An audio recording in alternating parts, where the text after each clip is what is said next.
근데 첫 번째는 불면증에 해당되는데 가장 많은 환자들이 호소하고 있습니다. 잠이 잘 오지 않습니다. 잠이 잘 들지도 않고 자다가 자주 깨고 아침에 일어나도 또 머리가 맑지 않고 힘듭니다. 이렇게 호소를 많이 하고 있습니다. 이것은 우리 앞산에서 찍은 대구시 야경이 되겠습니다. 네. 상당히 멋있게 보일 수도 있는데 이런 조명이 실제적으로는 우리 잠에 가장 나쁜 영향을 끼치고 있습니다. 그래서 이 빛공해라는 이야기가 있습니다. 그래서 야간에 인공 조명에 노출이 오래되면 우리 건강에 굉장히 위험합니다. 그리고 실제적으로 빛공해가 많아서 수만 마리 새들이 빛 때문에 죽는다고 이야기하고 기후 변화에도 기여를 한다고 합니다. 그리고 빛을 계속 쬐주면 우리 나무가 사계절 변화를 해야 되는데 그런 변화에 방해가 되고 있고, 또 하나 예는 우리가 여기 가까이 있는 우리 범어 사거리 주변에 아파트들이 많죠. 그래서 범어 사거리 있는 조명이 너무 밝아서 아파트 주민들이 밤잠을 설치해서 수면을 방해하는 경우가 너무 많아서 상당히 힘들어합니다. 그래서 이렇게 빛이 좋은 면도 있지만 우리 건강에 이렇게 나쁜 그런 영향을 미치기도 합니다. 네. 그래서 저희가 이제 불면증에 대해서 우리나라에 얼마나 많은 그런 사람들이 고통을 받고 있는지 한번 조사를 한번 해봤습니다.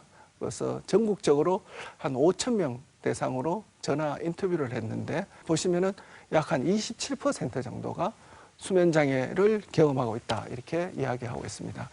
그래서 이런 불면증은 여자분들이 남자에 비해서 좀 더 많고 또 나이가 증가할수록 수면 때문에 어려움을 겪는 분들이 더 많았습니다. 그리고 또 갱년기, 이렇게 폐경기 이후에 불면증을 호소하는 분들이 더 많아서 이 수면 장애는 우리 주변에 너무나 흔한 그런 증상으로 우리가 인식되고 있습니다. 네, 수면 장애를 일으키는 원인들 함께 알아봤는데요. 네. 이렇게 불면증을 앓는 분들은 보통 이제 수면제를 찾게 됩니다. 근데 수면제는 병원에서 처방전이 있어야 되기 때문에 대신 약국에서 쉽게 구매할 수 있는 수면 유도제를 찾게 되는데요. 이 수면제와 수면 유도제는 어떻게 차이가 있는 걸까요? 예, 수면제는 수면을 위해서 개발될 약이 수면제가 되겠고, 수면 유도제는 다른 목적으로 개발된 약인데 부작용으로 수면을 유발하는 약들이 있습니다. 예를 들어서 우리 감기약을 복용해도 졸립다 하는 경고가 있지 않습니까?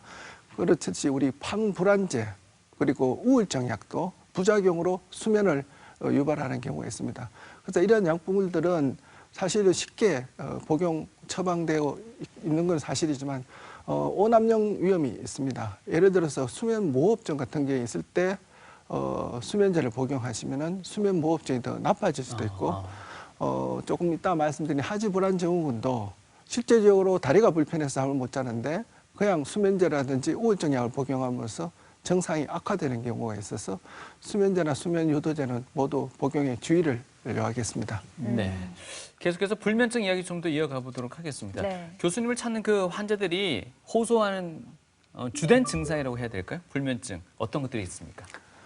예, 불면증은 잠을 잘 들지 못한다, 혹은 자다가 자주 깬다, 혹은 아침에 너무 일찍 일어난다, 혹은 자고 일어나도 개운하지 않다, 이런 특징적인 증상들을 환자들이 호소를 합니다.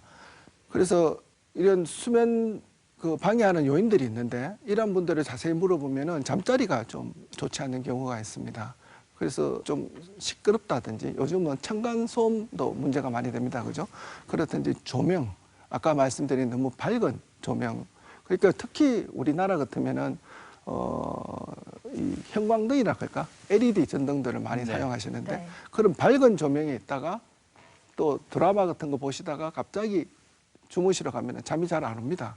왜냐하면 신체적으로 잠을 잘 준비가 되어 있지 않아서 그런 거죠.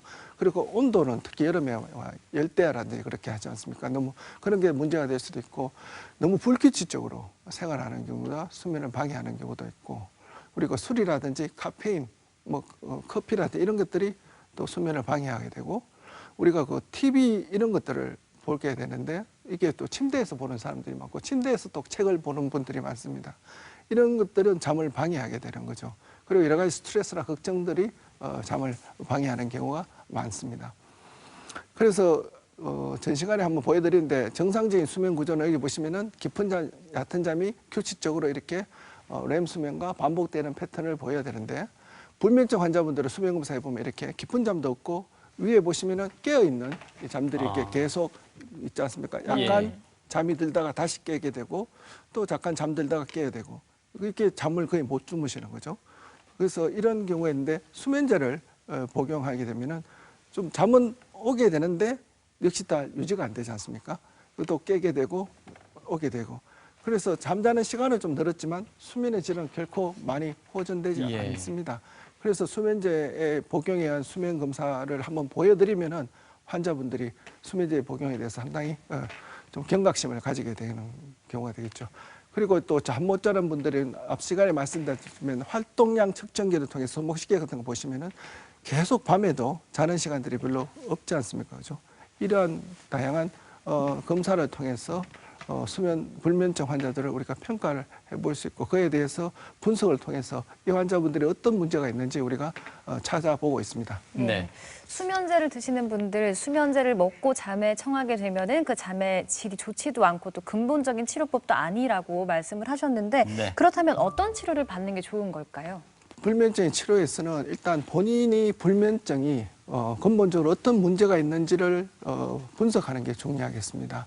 잠자리 환경이 괜찮은지, 불면증이 생기게 된 계기가 있는지, 혹은 동반되어 있는 다른 질환이 있는지, 혹은 수면 장애가 아까 처음에 말씀드린 항상성 문제인지 주기성 문제인지를 또 분석하는 게 좋겠죠. 그에 따라서 우리가 환자분한테 불면증 인지 행동 치료를 해드립니다. 이것은 뭐냐면은 약물 없이 잘 잘 수 있는 그런 팁들을 환자분한테 교육을 통해서 치료해드리는 방법이 있고 또 낮 동안에는 빛을 통해서 우리가 수면 주기를 좀 더 강화시켜주는 요법 혹은 뉴로 피드백 요법으로서 수면에 대한 훈련을 해주는 방법이 있고 약물 치료를 하기도 하지만 약물 치료는 상당히 짧은 기간에 선택적으로 하도록 환자분한테 설명을 드리고 있습니다. 그래서 불면증의 인지행동 치료가 불면증에 대한 가장 대표적인 표준 치료가 되는데 이것은 무엇이냐면 조금 더 설명드리면은 그 환자분들이 잠을 못 자는 원인을 분석해서 어떤 요인이 그 환자분들한테 가장 문제인지 분석하고 그걸 어떻게 해결할 수 있는 방법을 제시해주고 정상적으로 돌아오게 도와주는 치료가 되겠습니다. 그래서 이런 거죠. 환자분들이 잠을 못 자면 선생님 곧 죽을 것 같다. 잠 못 자면 저는 어떻게 합니까? 하여튼 그 걱정이라든지 이런 요소들을 저희들이 해결해주고 또 잠자리에 있는 시간들을 실제적으로 자는 시간과 침대에 누워있는 시간을 맞추도록 교정해주는 치료들을 합니다. 이런 치료를 하면은 약물보다는 훨씬 더 효과적으로 근본적으로 불면증을 치료해 드릴 수가 있게 되겠습니다.